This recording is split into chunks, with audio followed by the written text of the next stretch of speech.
ನಮಸ್ಕಾರ ಎಲ್ಲರಿಗೂ, ಎಲ್ಲ ಹೇಗಿದ್ದೀರಿ? ಚೆನ್ನಾಗಿದ್ದೀರಿ ಅಂತ ಹೇಳಿ ಈ ವಿಡಿಯೋ ಶುರು ಮಾಡ್ತಾ ಇದ್ದೀನಿ. ಏನಪ್ಪಾ ಇವತ್ತಿನ ಸ್ಪೆಷಲ್ ಅಂತಂದ್ರೆ ನಮ್ ಕೇರಳ ಚೇಚಿ ಸ್ಪೆಷಲ್. ಅಂದ್ರೆ ಈ ಕೇರಳ ಸ್ಪೆಷಲ್ ರಸಕಲನ್ ಅಂತ. ನೋಡ್ಲಿಕ್ಕೆ ಸಖತ್ತಾಗಿದೆ, ಟೇಸ್ಟ್ ಕೂಡ ಅದ್ಭುತವಾಗಿದೆ. ಯೂಶಲಿ ಇದನ್ನ ಮಾಡೋದು ಬೂದ್ ಕುಂಬಳಕಾಯಿ ಹಾಕಿ ಅದಕ್ಕೆ ಮೆಂತೆ ಫ್ಲೇವರ್ ಇರುತ್ತೆ. ಇದರಲ್ಲಿ ಎಷ್ಟು ಚೆನ್ನಾಗಿ ಮೂಗಿ ಹೊಡಿತಾ ಇದೆ ಅಂತಂದ್ರೆ ಕಳ್ದೋಗ್ತೀರಿ ಕಣ್ರಿ, ಅಷ್ಟು ಚೆನ್ನಾಗಿದೆ ಆ ಮೆಂತೆ ಫ್ಲೇವರು. ನೋಡಿ ಕಲರ್ ನೋಡಿ ಎಷ್ಟು ಚೆನ್ನಾಗಿದೆ ಕಲರು. ನೋಡೋಣ ಹೇಗಿದೆ ಅಂತ. ಅಮೇಜಿಂಗ್ ಕಣ್ರಿ, ಸಕ್ಕತ್ತಾಗಿದೆ.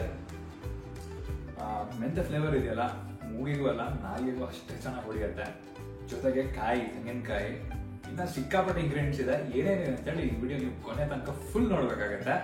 ಫುಲ್ ನೋಡಿದ್ಮೇಲೆ ನೀವು ಹೇಳ್ತೀರಾ, ಮನೇಲಿ ಒಂದ್ಸರಿ ಮಾಡ್ತೀರಾ, ಆಮೇಲೆ ಕಮೆಂಟ್ ಸೆಕ್ಷನ್ ಅಲ್ಲಿ ಬಂದು ಹೇಳ್ತೀರಾ ಹೇಗಿದೆ ಅಂತೇಳಿ. ಲೈಕು ಸಬ್ಸ್ಕ್ರೈಬ್ ಮಾಡೋದು ಮಾತ್ರ ಮರಿಬೇಡಿ ವಿಡಿಯೋನ.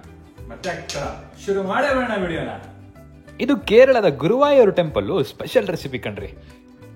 ಈ ರೆಸಿಪಿ ಅಂದ್ರೆ ರಸಕಲನ್ ಹೇಳ್ಕೊಟ್ಟಿದ್ದು ನನ್ನ ಹಳೆ ಮಲಯಾಳಿ ಗರ್ಲ್ ಫ್ರೆಂಡು.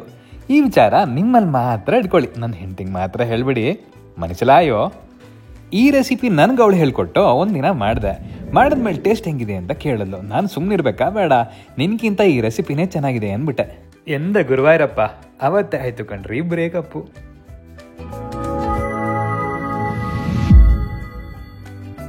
ಬನ್ನಿ, ತಡ ಮಾಡೋದು ಬೇಡ, ರಸಕಲನ್ ಮಾಡ್ಕೊಂಡೇ ಬಂದ್ಬೇಡ. ಮುಂಚೆಗೆ ಒಂದು ಬಾಣಲಿ ಇಟ್ಕೊಳ್ಳಿ. ಬಾಣಲಿಗೆ ಒಂದು 2 ಕಪ್ ನೀರು ಹಾಕಿ ಕುದಿಯೋಕಿಡಿ. ಅದಾದ್ಮೇಲೆ ಅದಕ್ಕೆ ಸ್ವಲ್ಪ ಉಪ್ಪು ಹಾಕಿ, ಓಕೆನಾ? 1 ಟೀ ಸ್ಪೂನ್ ಅಷ್ಟು ಉಪ್ಪು ಹಾಕಿ. ಉಪ್ಪು ಹಾಕಿದ್ಮೇಲೆ ಒಂದು 1/4 kg ಅಥವಾ ನಿಮ್ಗೆ ಎಷ್ಟು ಬೇಕೋ ಅಷ್ಟು ಈ ಬೂದ್ ಕುಂಬಳಕಾಯಿನ ಚೆನ್ನಾಗಿ ಸಿಪ್ಪೆ ಎಲ್ಲ ತೆಗೆದು ಹೆಚ್ಕೊಂಡು ಅದನ್ನು ಹಾಕ್ಬಿಡಿ. ಅದರ ಮೇಲೆ 1 ಟೀ ಸ್ಪೂನ್ ಅಷ್ಟು ಅರಿಶಿನ ಹಾಕಿ ಒಂದು 15 ನಿಮಿಷ ಕುಂಬಳಕಾಯಿನ ಬೇಯಿಸ್ಬಿಡಿ. 15 ನಿಮಿಷಕ್ಕೆ ಚೆನ್ನಾಗಿ ಅದು ಬೇಯ್ಕೊಂಡ್ಬಿಡುತ್ತೆ. ಈಗ ಈ ಕಡೆ ಒಂದು 4 ರಿಂದ 5 ಕೆಂಪು ಮೆಣಸಿನ್ಕಾಯಿ ತಗೊಂಡು ಅದರಲ್ಲಿರೋ ಬೀಜನೆಲ್ಲ ತೆಕ್ಕೊಂಬಿಡಿ.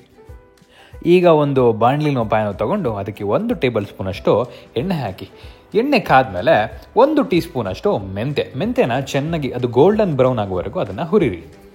ಮೆಂತೆ ಗೋಲ್ಡನ್ ಬ್ರೌನ್ ಆಯ್ತಾ, ಇವಾಗ ಅದೇ ಬೀಜ ಎಲ್ಲ ತೆಕ್ಕೊಂಡಿರ್ತೀರಲ್ಲ ಕೆಂಪು ಮೆಣಸಿನ್ಕಾಯಿ, ಅದನ್ನು ಹಾಕಿ ಚೆನ್ನಾಗಿ ಹುರ್ಕೊಳ್ಳಿ. ಈ ಕಡೆ ಒಂದು ಮಿಕ್ಸಿ ಜಾರ ತಗೊಳ್ಳಿ, ಅದಕ್ಕೆ ಒಂದು 1/2 ಕಪ್ ಕಾಯಿನ ತಗೊಂಡು, ತುರಿದಿರೋ ಕಾಯಿನ ತಗೊಂಡು ಹಾಕಿ. ಆಮೇಲೆ ಇವಾಗ ಏನು ನಾವು ಈಗ ಹುರ್ಕೊಂಡ್ವಲ್ಲ ಮೆಂತೆ ಹಾಗೂ ಮೆಣಸಿನ್ಕಾಯಿನ, ಅದನ್ನು ಹಾಕಿ ಇವಾಗ ಗ್ರೈಂಡ್ ಮಾಡಬೇಕು. ಗ್ರೈಂಡ್ ಮಾಡೋಕ್ಕಿಂತ ಮುಂಚೆ 1 ಟೇಬಲ್ ಸ್ಪೂನ್ ಅಷ್ಟು ಚೆನ್ನಾಗಿ ತೊಳೆದಿರೋ ಅಕ್ಕಿನ ಹಾಕೊಳ್ತಾ ಇದೀವಿ. ಜೊತೆಗೆ ಖಾರಕ್ಕೆ ಒಂದು 2 ಹಸಿಮೆಣಸಿನ್ಕಾಯಿನೂ ಹಾಕಿ ಸ್ವಲ್ಪ ನೀರು ಹಾಕಿ ರುಬ್ಕೊತಾ ಇದೀವಿ. ಸ್ಮೂತಾಗಿ ನೈಸಾಗಿ ಚಟ್ನಿ ಹದಕ್ಕೆ ಬಂದರೆ ಸಾಕಾಗತ್ತೆ ಅಷ್ಟೇ. ಈ ಕಡೆ ಬನ್ನಿ, ಇಲ್ಲೇನು ಮಾಡಬೇಕು ಗೊತ್ತಾ? ಒಂದು ಪಾತ್ರೆ ತಗೊಂಡು ಅದಕ್ಕೆ ಒಂದು 2 ಕಪ್ಪು ಗಟ್ಟಿ ಮೊಸರು ಹಾಕೋಬೇಕು. ಈ ಮೊಸರಿಗೆ ಈಗಷ್ಟೇ ಜಸ್ಟ್ ರುಬ್ಕೊಂಡವಲ್ಲ ಚಟ್ನಿ, ಅದನ್ನು ಹಾಕಿ ಚೆನ್ನಾಗಿ ಮಿಕ್ಸ್ ಮಾಡಬೇಕು. ಮಿಕ್ಸ್ ಮಾಡೋಕ್ಕಿಂತ ಮುಂಚೆ ರುಚಿಗೆ ತಕ್ಕಷ್ಟು ಉಪ್ಪನ್ನು ಹಾಕೊಂಬಿಡಿ. ಇದ್ರ ಜೊತೆಗೆ ಒಂದು 2 ಟೇಬಲ್ ಸ್ಪೂನ್ ಅಷ್ಟು ಬೆಲ್ಲನೂ ಹಾಕೋಣ. ಬೆಲ್ಲ ಒಂದು ಒಳ್ಳೆ ಟೇಸ್ಟ್ ಕೊಡುತ್ತೆ ಕಣ್ರಿ.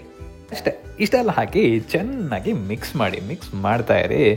ಕಂಡು ಉಳ್ಕೊಬಾರ್ದು, ಅಲ್ಲಿ ತನಕ ಚೆನ್ನಾಗಿ ಮಿಕ್ಸ್ ಮಾಡಿ.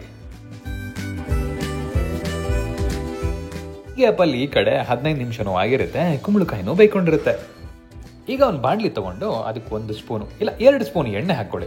2 ಸ್ಪೂನ್ ಎಣ್ಣೆ ಹಾಕಿ, ಎಣ್ಣೆ ಕಾದ್ಮೇಲೆ ಇವಾಗ ಸಾಸಿವೆ ಹಾಕ್ಕೋಬೇಕು. ಸಾಸಿವೆ 1 ಟೀ ಸ್ಪೂನ್ ಹಾಕೊಂಡ್ರೆ ಸಾಕಾಗುತ್ತೆ. ಸಾಸಿವೆ ಚಟಪಟ ಆದಮೇಲೆ ಕರಿಬೇವನು ಹಾಕೊಂಬಿಡಿ.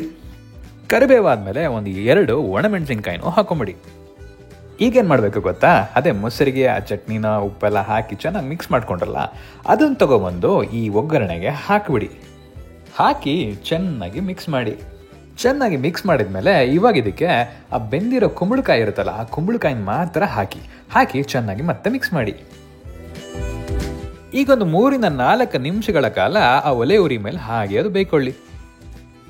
ಇದು ಗುರುವಾಯೂರು ಟೆಂಪಲಲ್ಲಿ ಸಿಕ್ಕಾಪಟ್ಟೆ ಫೇಮಸ್ ರೆಸಿಪಿ ಅಂತೆ, ಹಾಗಾಗಿ ಟ್ರೈ ಮಾಡೋಣ ಅಂತ ಮಾಡಿದ್ವಿ. ತುಂಬ ಸಖತ್ತಾಗೇ ಬಂತು ಕಣ್ರಿ.